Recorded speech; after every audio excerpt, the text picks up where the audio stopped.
Any other questions? All right. Moving on to the next item, we're going to do a presentation on Senate Bill 20-217. Councilor Schaaf. Thank you, Mayor Pro Tem. So this is, as I think Council's aware, Senate Bill 2217 was adopted, signed into law on June 19th. It's influential law. We think it does have impacts for us.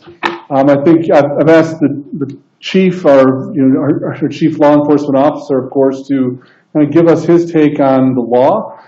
We think there's a lot that's we're already doing. I guess a couple points that I want to make, because I'm also proud of our police department, is that there are many new requirements in the law, many of which our city and our police department are already doing, things that are already incorporated into our policies. At the same time, there are some new challenges, and there will be some new costs and some new requirements for our staff, particularly around data that we're collecting and keeping, and also some liability. So before I turn it over to Chief Brandt and also our City Attorney Scott Krob for a little bit more in-depth updates, I want to make a point to the council about what we're doing, I think, to engage the community about what's happening regarding law enforcement.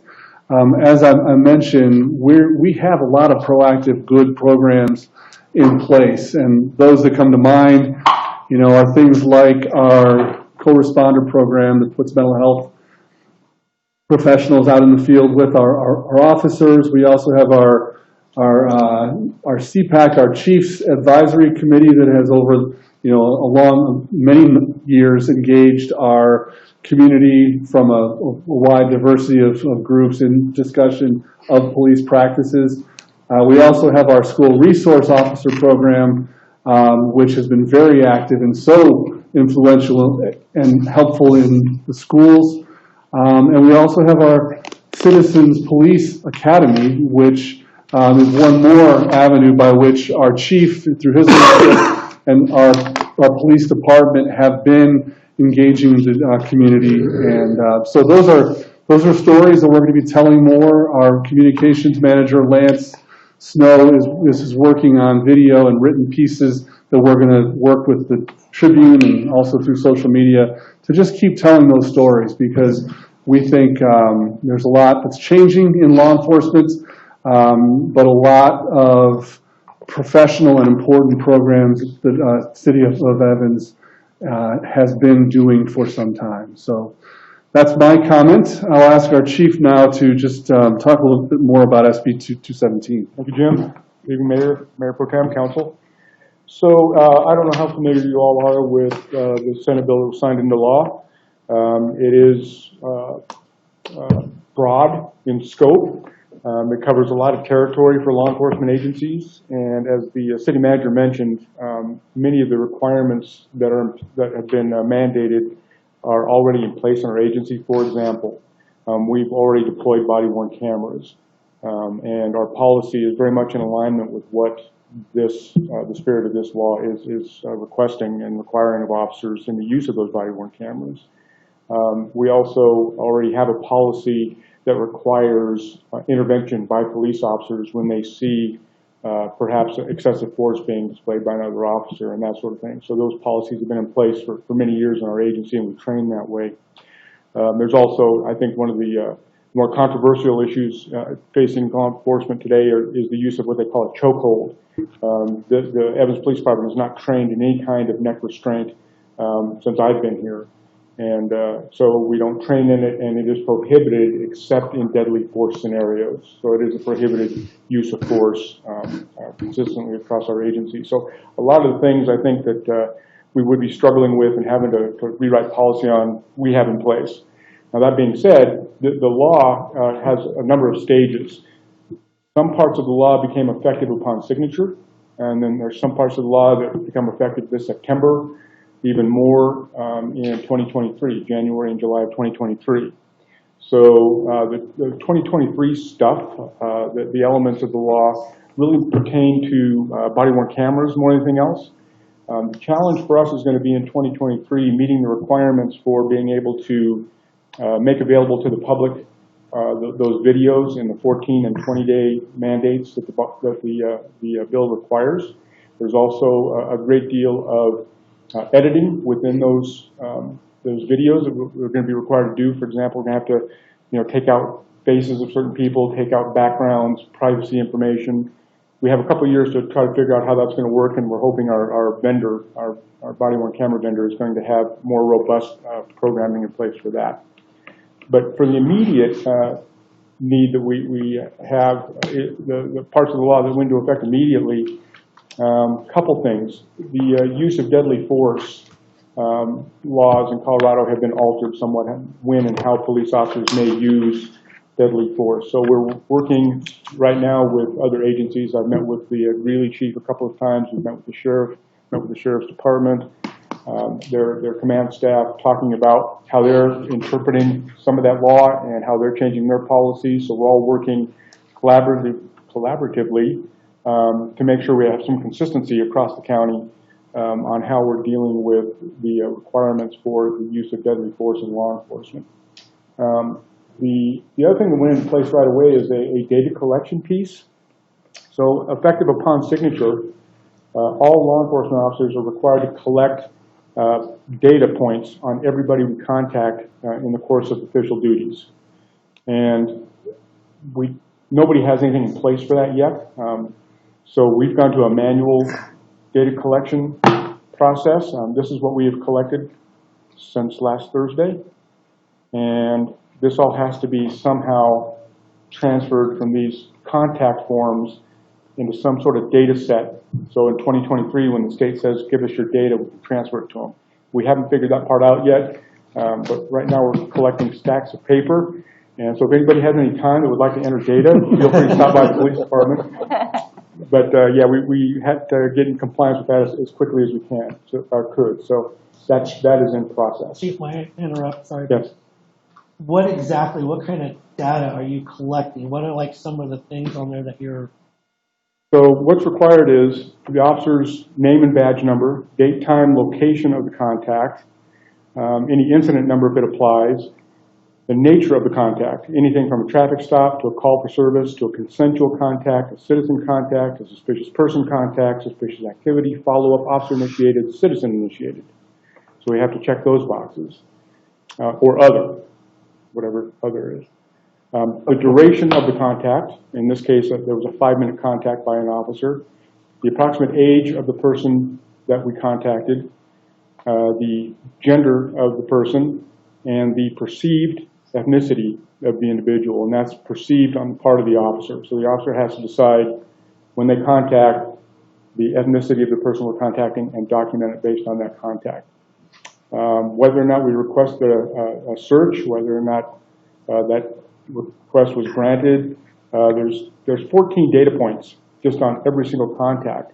And then there's more data points if we have to use force, if we have to draw a weapon, then there's more information that's wanted by the state under the law to collect. So quite a bit of information the officers have to collect on every single contact that we make that's part of line of duty contact. Not just, we don't have to do these if we're sitting in a restaurant and having a cup of coffee and a citizen walks up and talks to us. We don't have to do these things, but any kind of official activity, up to and including witnesses to a crime or witnesses to a traffic crash. So if we have 5 witnesses on a traffic crash, we have to have 5 of these filled out because it's part of our official duty. So a little cumbersome right now. I'm sorry, Chief. Does that also have a spot in there to tell whether the person they came in encounter with has a weapon or not? Let's see. Pat down, consensual pat down, non-consensual pat down, was property seized? No, but it does ask what weapon the officer may have drawn. See, I think that's skewed a little bit. I mean, that's very upsetting for me, and I know that's nothing that you have control of, but I do think that information is very helpful in the future. It's to know whether or not they encountered a person that was wielding a weapon. Sure. So. And I think this will evolve over time. I think if we sort of see what's happening out there and what the lawmakers actually want out of this, we'll see some evolution. But for now, we're going to be in strict compliance with what the law demands. So we're managing that right now. We are working on, as I mentioned, our policies, not just in the use of force, but also in training. So by September 1st, we have to have our officers trained in the new law. And I've already spoken with the district attorney and consulted with him on it. And I've spoken with, like I said, other chiefs and the sheriff, talking about how we're going to get that training accomplished, hopefully countywide. There's also some other issues that deal with post-certification. Post now has broader authority to decertify officers, so we're working our way through that to make sure we're in full compliance with reporting to Colorado Post on how that works. And I think that's sort of the big picture of what we're dealing with right now. Scott may have more on the. Yeah. I think Scott may have some information on a part of this bill that talks about mandatory sanctions on officers and the municipalities' requirements to indemnify officers under certain conditions. So, absent any questions, I'll be happy to turn it over to Scott. Just a couple more little points. First of all, your officers and your police department do a fantastic job in the city of Evans protecting our citizens and doing what they do. So I really appreciate everything that they do.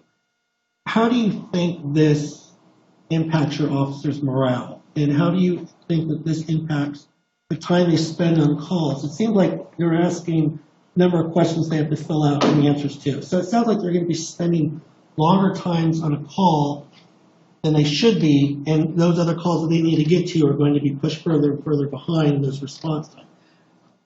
Can you elaborate on, one, the morale of your officers and how they're doing, and two, the response time and how that impacts that? Yes, sir. Thank you for those questions. In the first question, this is not having a positive impact on morale. And not just this. I mean, this is on top of what we've been dealing with nationally. And you know, I'll be frank with council, I always am. The officers feel like they're constantly under fire. That being said, the support from our community has been unbelievable. Literally every day, officers receive cards, gift cards, thank you notes. People come in with baked goods.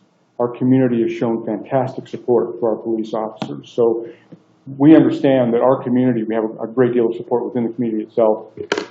But you know, on a national level, there's a lot of heat being taken, and it's detrimental to morale. The report writing piece, this by itself, yes, it adds a little bit of time. But one thing I would be neglecting not covering is, because of the requirements of some of this law and the amount of scrutiny that almost every action an officer is going to be taking is going to be under, the reporting piece on the official police report is going to require a lot more time, because there's has to be more detail in those reports as they become available to the public. So we answer the questions up front as to what exactly officers were doing and why they did it. So we anticipate that we're going to see increased time spent on simply writing out police reports to make sure that they're very, very accurate and very, very thorough to cover all the aspects of the law. So with that being said, do you think that the officers are probably a little bit more hesitant to probably write tickets or take somebody into custody just because of the amount of scrutinization that's going forward from that? And when they come in contact, you know, especially with an uncooperative, you know, subject, are they a little bit more hesitant to maybe take action than they would normally do because there's so much intense scrutiny going on? You know, I've not seen evidence of that as yet, Mayor Pro Tem. I would anticipate we may see some of that, and I can tell you we've already changed. We've already seen some change in how we handle calls based on some of the new laws and some of the media pressure that we've been experiencing.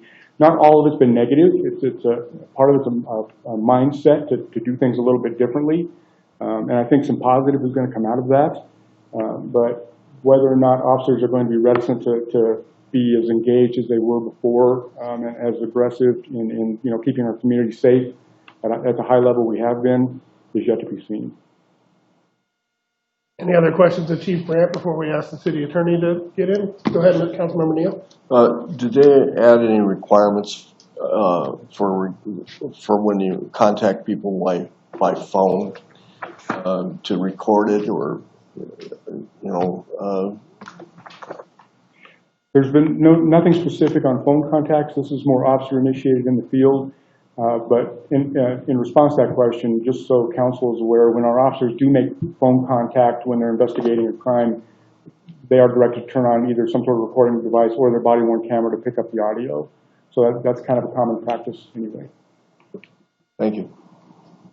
I just have one quick one. So you all already have the cameras. I know that even when they come talk to me about general things, those cameras, you have to do those reports along with the camera work. I mean, that would seem redundant because you're recording everything as you guys do the work.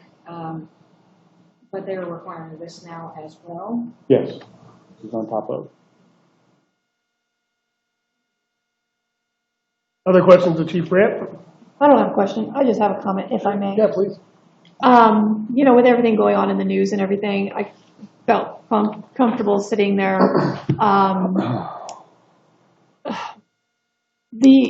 Sitting there thinking about how actually proud I am of our police department. I did go through the Citizens Police Academy, very well put on. We have an excellent SRO. A lot of the stuff that is coming down the pike is already in place here. The officers that I've seen, and I've seen them for 30 years, they've all been trained very well. I think loyalty, honesty, customer service, community service have been very well engraved into this police department.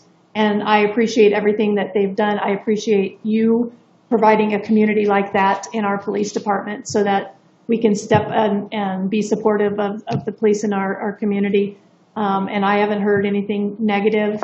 And I'm very encouraged to see that we are going to not only continue what environment you've already created, but also to do any improvements that we can still continue to do. And with that, I want to express my gratitude. Thank you very much. Thank you, Councilmember. I have a comment. Please. I appreciate the Evans Police Department. I'm proud of the work that you're doing here within the city. I commend you, Chief, because of, for example, putting together CPAC and being able to allow all the diverse community members to come in and sit at the table and also contribute to the city, as well as give input on how to make it safer and a better place for everyone here. And in addition, for working on the grants to get the co-responder program in, I think that is crucial. And again, it's one of the things that fell on the police department's lap, having to deal with mental health. But the simple fact that you went above and beyond to make sure that we had this co-responder program in an effort to help with the de-escalations with people with mental health is definitely something to applaud. And Officer Teresa McClatchy, I mean, I can speak volumes of her. She's amazing. She's one of our greatest SROs. The community loves her. All the children within the schools love her. And again, that is to show how well our Evans Police Department is doing within our community, because it's a group effort. Everyone is, doing their best. Every single officer, the commander, you, Chief, in order to keep our citizens here, our residents safe.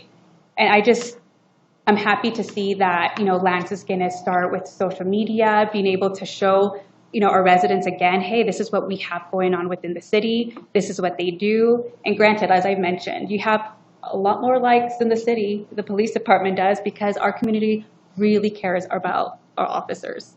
So again, thank you for everything you do. And considering, the mandate, the, Senate Bill, 217, as you mentioned, you are already doing most of everything here. And granted, we just have to kind of work through, the records keeping and all that. But, I believe in you and I know you'll do a great job. And just let us know how we can help. And thank you again. Thank you. Anyone else? Councilmember Neal. Yes, I did suggest to Jim that due to the current condition of what's going on in the United States, all the negative press on the police department, that we need to definitely promote the positive aspects of the Evans Police Department. Teresa and the fact that we've got all these programs in place to have citizen input. And I think this is the time to really promote that and encourage other departments that have been, ahead of the game, I guess, in compliance to promote this, to counteract this negative press nationwide. Yes, sir. Thank you, Councilmember. Anyone else? Chief, I think I say this every time you come in front of council, but we have the best police department around. And I will say that every time I see you. It breaks my heart hearing that morale is, and I totally understandable why morale is down, and it breaks my heart. Because all your officers, yourself included, Commander Anus back in the back, you're all heroes. You guys are out fighting the good fight and protecting all of us citizens. All officers around the whole country, not all, there are some bad ones out there, and hopefully bills like this are going to help weed those out. There are some bad ones, and we need to get rid of them. But the majority of police officers around this country are heroes. And I would like for you to talk to your officers and please let them know that you guys will always have the support, and I'm going to speak for myself, of the mayor of Evans. While I am mayor, you guys will always have my full support, and I firmly feel that you will always have the council's support, and I believe in my heart you have the citizens of Evans in your corner as well. So tell them, while it is understandable, there's a lot of crazy things going on in the world, and I understand the morale, we have your guys' back as well, just like you guys have always had ours. So thank you, Chief. Pass that on to your department. I'd really appreciate it. All right, we'll continue to do so. They do get that message. Thank you. Thank you. Turn it over to the city attorney. We can hear a little more on the legal side. Sure. Thank you. Thank you, Mayor, members of council. And just so you're not wondering, item 5 on your workshop agenda was an attorney chat, and primarily because we thought it was important to spend some more time on Senate Bill 217 and its effect, we're postponing the attorney chat to a later meeting. So that one won't happen tonight. As Chief Brand has said, this is going to have a lot of impact on the police department, and that's where the primary impact will be. I just wanted to add a few comments on the impact that it will have on the city, the city in general. First, from a training aspect, the obligation to train officers on the excessive force standards is an obligation of the city as the governing body over the law enforcement agency. So that's another unfunded state mandate that we have, and that has to be fulfilled by September 1st. As the chief mentioned, there's lots of efforts going on to get sort of a coordinated uniform training set up. So there will be standards that are hopefully at least countywide and within this judicial district, but even more so, CML is working on maybe getting some that are more statewide. But that's the first obligation and impact on the city, is the training obligation. But as far as the city's legal liability, municipalities have always been liable under what's called 1983 actions, which are civil rights violations for things that police officers do in the scope of their duties. So that aspect hasn't really changed. That is still there. But the Senate Bill 217 expands that and broadens the potential liability of the city. There is a broader basis for claims. Usually the claims were just limited to use of force type claims.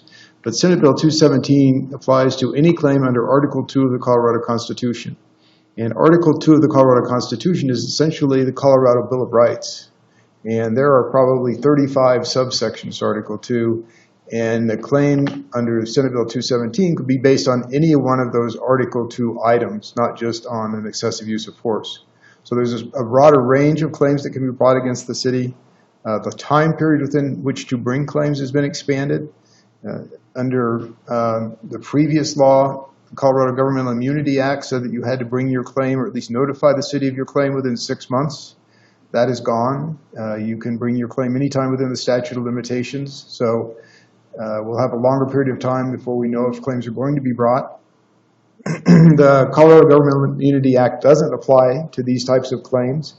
There used to be what was called qualified immunity, excuse me, for actions that were performed within the scope of your duties. That qualified immunity is gone under this bill. So the scope of claims and the nature of claims that could be brought against the officer and in turn against the city are broader than they used to be. There are some other things in the bill. For example, if an officer fails to have their camera on or tampers with their camera, there is now an inference that there was misconduct.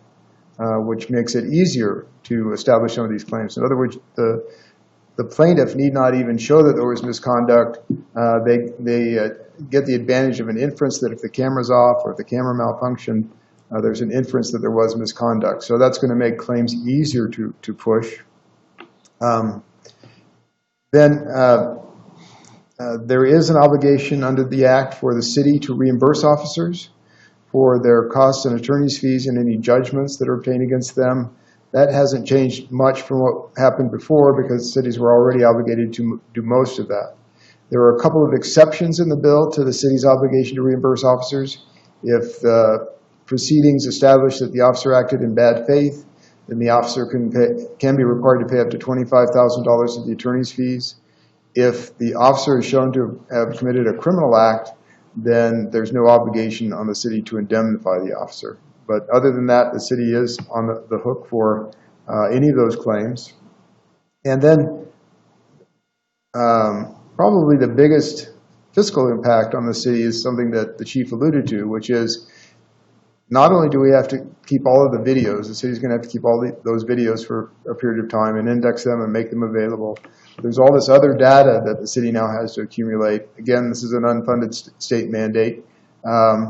Very little guidance on how it's to be done. It's only clear that it has to be done and it has to be ready to go 3 years from now as far as putting it on a uniform database. So I think that you're going to see some substantial administrative costs that go along with this act.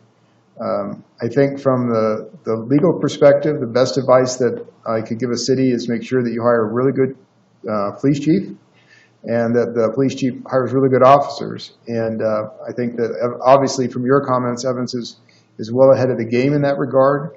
But one thing that we anticipate seeing is it's going to be very difficult to recruit new officers to convince people that they want to go into this field. So there is going to be broader liability and increased costs that are going to go with this bill.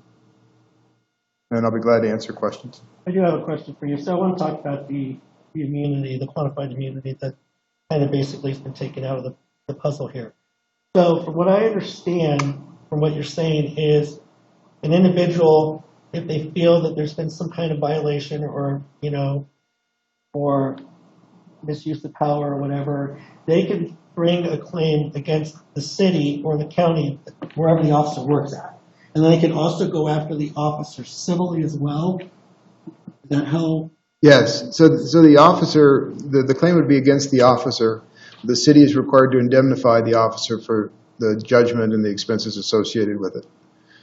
So a person could, like you said, they can sue the city and then say the officer to small claims court and sue them civilly for $5,000 and say, well, I guess go after the city because they have the most money, and then the officer, I might be able to get $5,000. They can do that? No, they would have to do it in a single case. Courts require that you aggregate all your claims by one plaintiff against one defendant or a group of defendants into one case. So they would have multiple claims within that case, and one of the claims might be for the officer's actions, then one would be for the city as the employer of that officer, but they would all be in one case. So the officers no one should be able to sort of pick off the officers and take them to a different court and kind of pick on them there. The city should be in that case from the beginning. Okay. So for an officer to be monetarily charged, for them to have to pay some of their own pocket would be if it was found they did do something wrong, they'd have to reimburse the city for some legal funds. Is that what you said? Yeah, the city has to pay the costs and the attorney's fees with two exceptions. One is if they find that the officer not only violated someone's civil rights, but they did it in bad faith, what we call a black heart, with a sort of a willful disregard. So if they acted in bad faith, then the officer can be required to pay up to $25,000 of the attorney's fees. That's what I was getting at. They're not actually paying the person that it happened to. They're paying back the city for its legal Right. fees. So if there was a $100,000 judgment, including the attorney's fees, then the officer would be responsible for $25,000, the city for the $75,000.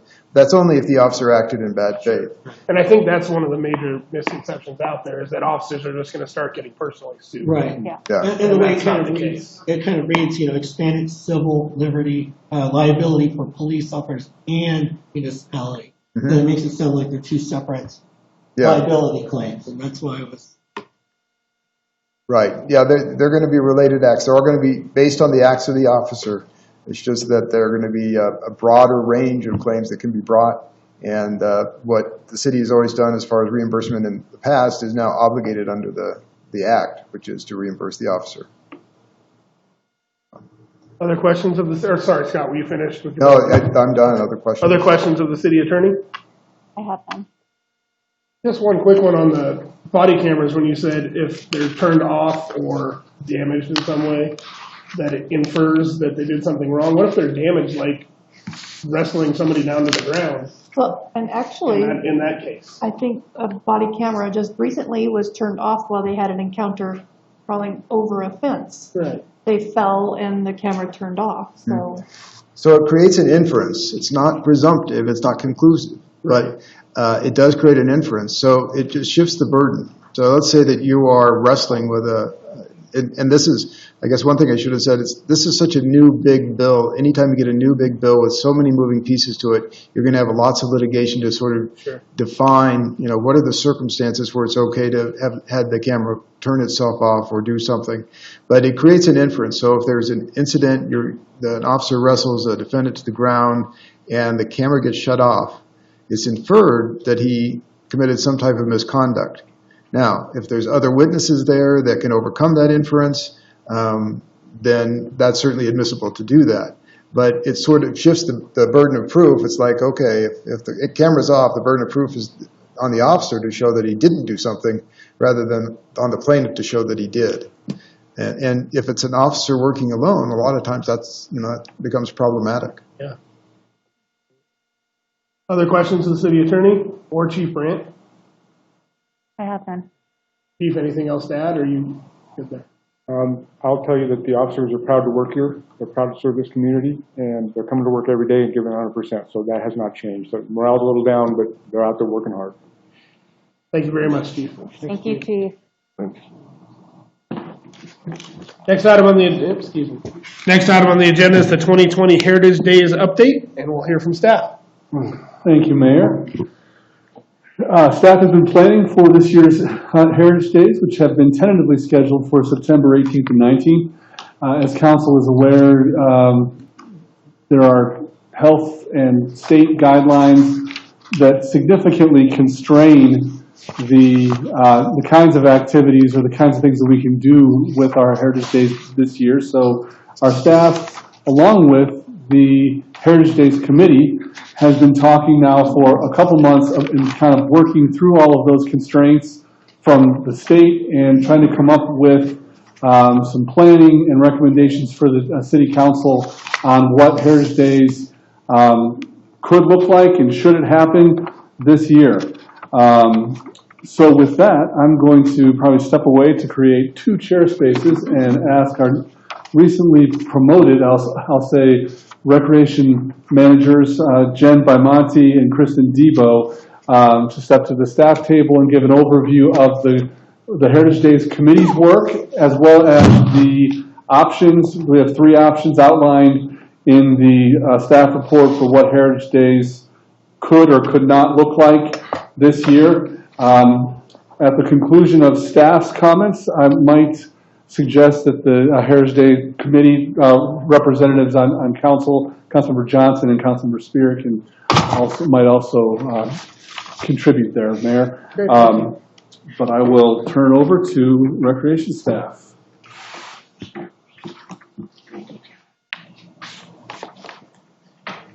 Thank you. Good evening. Mayor Rudy, Mayor Pro Tem Clark, members of City Council. My name is Kristen Debo, and I am Recreation Programs Manager here for the City of Evans. And this is Jen Bimonti, Events and Rentals, Manager. It just doesn't roll off the tongue as easy. Yeah, we're dealing with these new titles still. We're here with you tonight, like Jim said, to discuss the 3 options for Heritage Day 2020. On March 3rd, as you can remember, we came to you asking for an additional $20,000 for our budget for the 2-day event in September. However, 10 days later, the world changed. We were thrown into a confusing and challenging time. Many businesses were closed, some for good, lives were uprooted, and unfortunately, the world is now a different place. I'm I'm gonna demask here. Okay, so we're gonna start a little slideshow for you guys. You've seen all of this in the staff report that was sent to you, but we thought just kind of visually seeing it and going through it together will kind of help guide our discussion tonight. So I'm just going to hit on some of the big current state guidelines. Obviously, that first one is a big deal. So limit capacity accounting for usable square footage with a maximum of 175 per designated activity. Just for your knowledge, and because I find it kind of funny, the square footage that you need for 175 people is 33,500 square feet. So just to kind of put that into terms of how big of a space you need to get to that 175. You also need to collect contact information for guests, attendees, through whether that's ticket sales or reservations like we're doing down at to work out at the rec center. Sign-in sheets. Within that, you also need to include the time of arrival and departure for each person. So that helps with that contact. Should anyone get COVID. And then another big one that I wanted to hit on, remove games or activities that require or encourage mingling. So one of the big ones here would be like the bounce houses that we typically do and all those fun games that we get to do at a normal Heritage Days event. And then within this space, I wanted to hit on catering services or food services should be seated only. And within that, food and drink services have to follow the same guidelines as restaurants and bars. And as I'm sure most of you know, recently the governor did close down the bars. And I think he gave them, was that 48 hours to close, I think? So that's another guideline that is kind of here and there. And then down at the bottom in that big sort of paragraph, we have the booths and the vendors. Those guidelines have specifically been given by the state. Most of it is just related to 6-foot distancing and one-way traffic flow. And then venues that have multiple activities or events, they just have to be physically separated. They do need to be separated by 50 foot from each other while maintaining separate entrance and exits and minimizing the use of shared facilities like restrooms. So with that, we thought we'd kind of get into the recap of the 2019 financials. The overall total for the revenue that we brought in was $21,365. The event cost, including full-time and part-time staff, was $75,825. We were really incredibly fortunate to get that $15,500 in sponsorships last year, and that really did help us offset the cost. All right, before we get into the options, I did just want to make you aware that in the staff report, this option was actually listed as option number 3. However, we moved it into option number 1 after speaking with the committee late last week, because this is the recommendation coming forward from the Heritage Day Committee. And it was not an easy decision or option for us to put up here. Last year's event, as you all know, was incredibly successful. And the last thing that we wanted to do was to not have an event after that. However, given the current state guidelines, high transmission of the virus, and the overall increase in cases recently, we feel that this needs to be an option that we give you tonight. First and foremost, with not having an event, that does put $40,000 back into the general fund. Other large events around the country are being canceled, and it's also extraordinarily difficult to ensure that guidelines are being met during the event itself. With the decreased staff capacity in Recreation, Parks, and Public Works Department, in order to run any sort of event, we will need departments that historically have not participated in such events. That then puts them at an increased risk, and they may not normally have been. Not having an event also decreases the risk of transmission for community members and staff, so the city would be able to maintain a commitment to public health and safety. Hiring would also not be needed to staff a one-day event and would put less of a strain on current staffing levels. Option 2 is a vendor market. This option would allow community members to support local businesses in an open-air vendor type feel.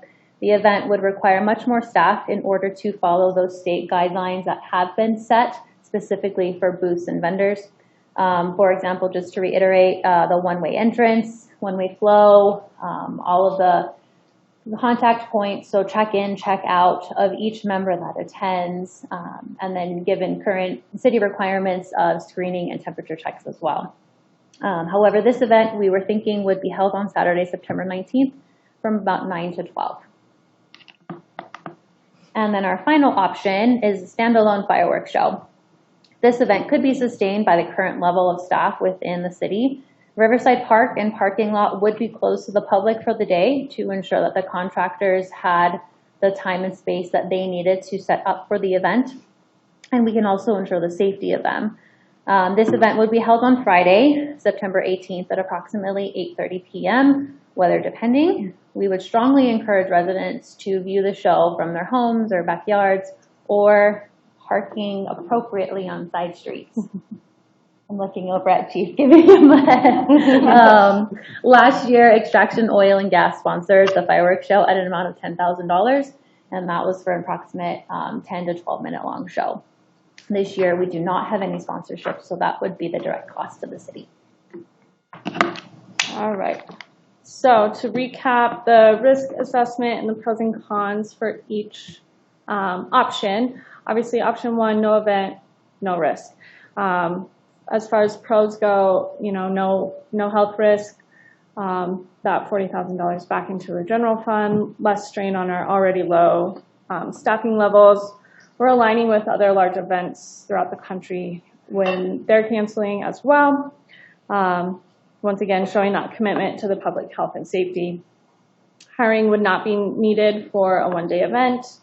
And then there wouldn't be a possibility of a cancellation, a last-minute cancellation for an event. Obviously, cons, loss of community building, spirit building opportunity. Option 2, maybe, yep. Vendor market, so within that, we're thinking medium to high risk as far as interaction with the public, even with that, the safety precautions that we're able to put into place. Pros, the event can be held with today's state guidelines. So that's hopefully promising moving forward that state guidelines will either stay the same or get better. And then once again, it's a relatively low cost. As far as cons go, we do have that contact risk, like I mentioned. It will require more staff time to be involved as far as the pre-entry screening. So temperature check, the monitoring, distancing inside the event, limiting the number of attendees. So that could get to a point where it's one in, one out kind of a situation as well. And then, of course, guidelines could very well change. And then option 3, maybe? Oh, there we go. So fireworks, we're thinking medium to high risk for this one as well, but this one more for that fire danger. It has been a dry year. For a pro, obviously we can support that with our current staffing levels, and then it's a relatively low cost option, low risk of transmission unless crowds do start to form. As far as the cons go, like I said, that fire hazard, because it's a dry year, it's not viewable to the homes of everyone in the city. And then Riverside Park would be closed all day, so for the setup, weather dependent, that's always. And then it is an expensive option for 10 minutes of fun.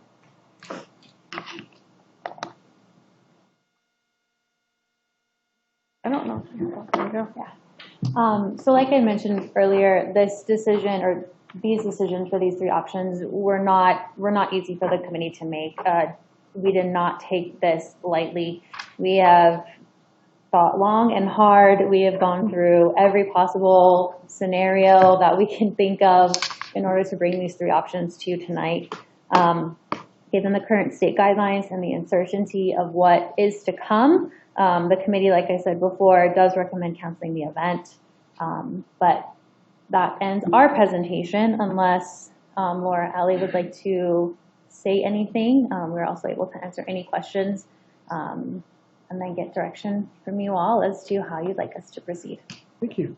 Anything to add from the committee council members? You have to say anything, Ellie? I also want to echo what Christina and both Jen said. It wasn't an easy decision. The recommendation is to cancel the event. And again, one of the positives about that is that $40,000 will go back to the general fund, which would definitely help the city, considering that in recent times we had to do a lot of revisions with our budget. And considering that and just being taking that into consideration, I think for us it was definitely one of the biggest things that we factored into this decision.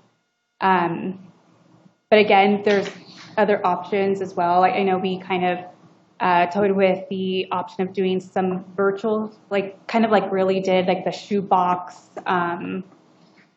event that they had, something like that. There's an option for that. But again, ultimately canceling.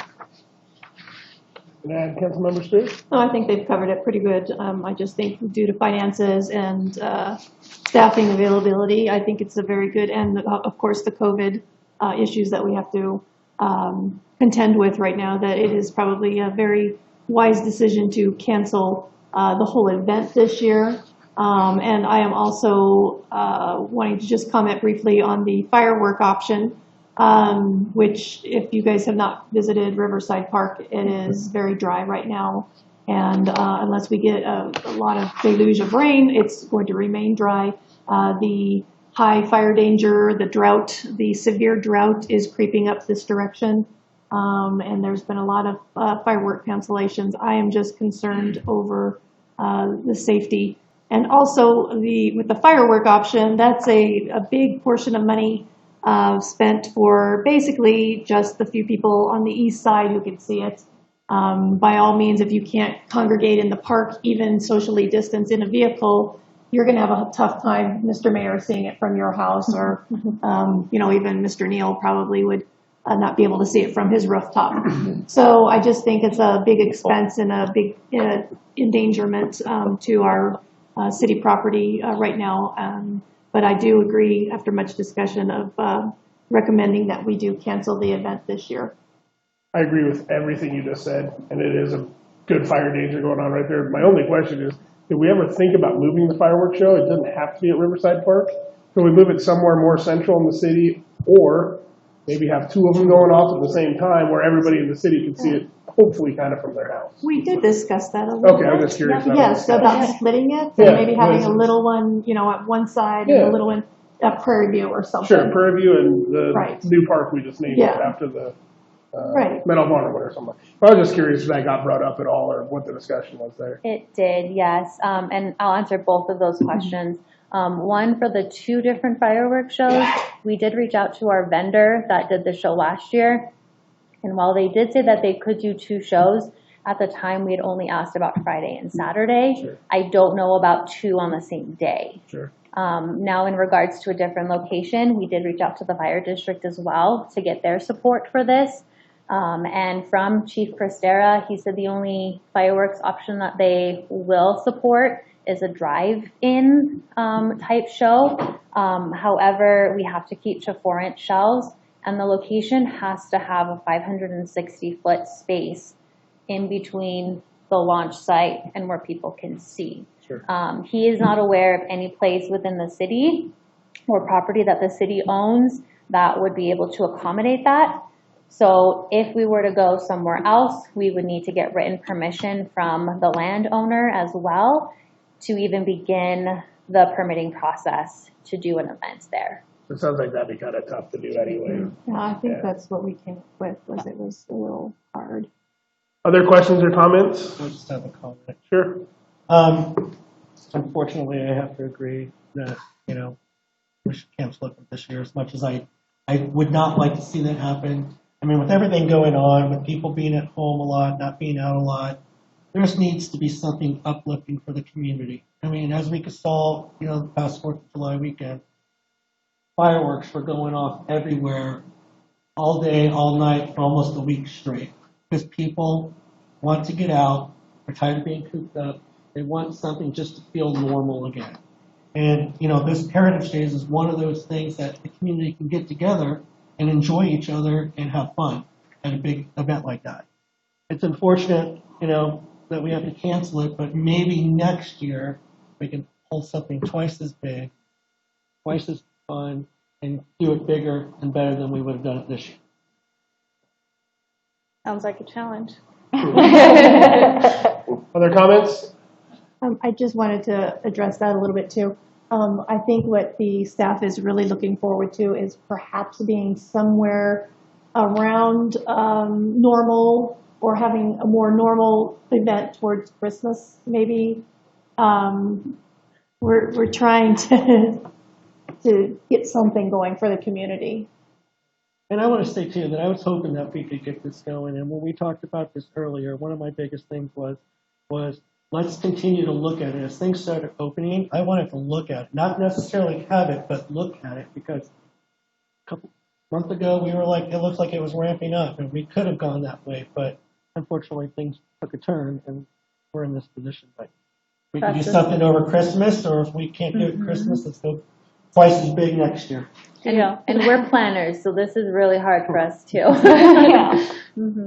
These people take great pride in this, They and do. I Yeah, know. we do, and that's why there's that challenge. It's been very good. Has it been accepted?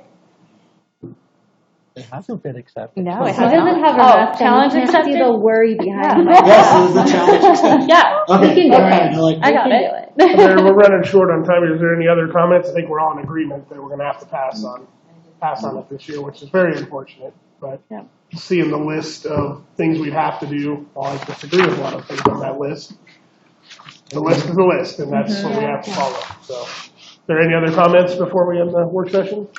Done. All right, thank you guys for your time. Thanks for all the work you and the committee, Councilwoman Johnson and Councilwoman Stewart put in. Thanks for the time. I know you did work on that quite a bit up to this point. So thanks for everything you guys did up to now. So Thank you. Thank Thanks you. for your Thank you so passion. much. Thank you. let's take a